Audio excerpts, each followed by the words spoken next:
बड़ा क्रिटिकल उत्तर है और प्रश्न है कह सकते हैं, क्योंकि प्रधानमंत्री अब तक जो करते आ रहे हैं या करते रहे हैं, ये सब कुछ इशारे पर ही करते रहे हैं। अभी तक अगर वो कोई कड़ा कदम उठाए रहते हैं और कोई कड़ा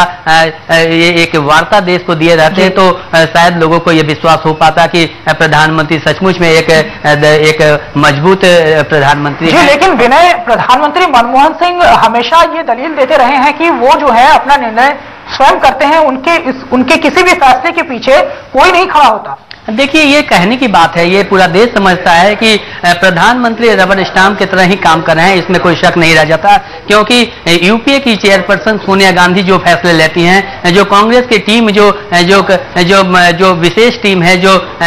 वर्किंग कमेटी है, वो जो फैसला लेती है, कोर कमेटी जो फैसला लेती है, वही प्रधानमंत्री को करना पड़ता है। अगर उन्होंने अपना कोई ठोस फैसला लिया रहता तो आज एक के बाद एक घोटाले नहीं होते, देश को घोटालों की सरकार नहीं कहा जाता, जो यूपीए की सरकार को घोटालों की सरकार नहीं कहा जाता, और एक के बाद एक सरकार की इस तरह से बेइज्जती नहीं होती और झुकना नहीं पड़ता। लेकिन हर मामले में देखा जा रहा है कि सरकार झुक रही है, सरकार की चीची हो रही है, और हर जगह सरकार को एक बैक फुट में देखा जा रहा है। हालांकि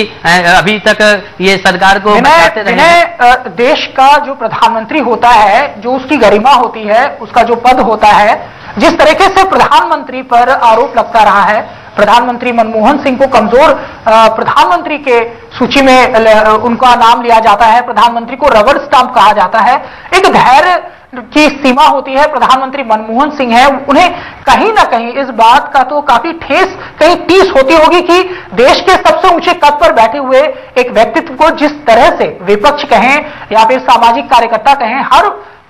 पहलुओं पर उनको जिस तरह से निशाना बनाया जा रहा है, इस पद की गरिमा को कितनी ठेस पहुंच रही है? देखिए, पद की गरिमा काफी प्रभावित हो रही है, और पद की ही नहीं, पूरे संसद की गरिमा को भी दांव पर रखा गया है। संसद में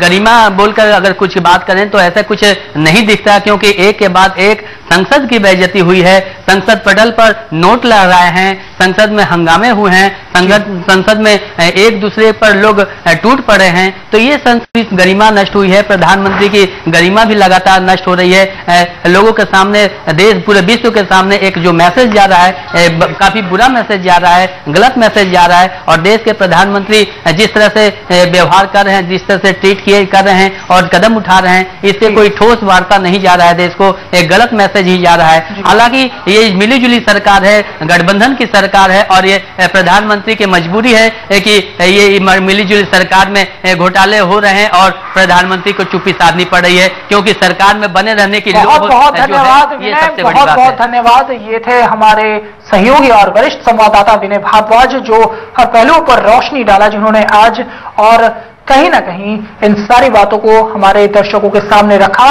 फिलहाल ताजा विशेष में आज वक्त हो चला है आपको अलविदा कहने का। मुझे दीजिए इजाजत, देखते रहिए ताजा टीवी।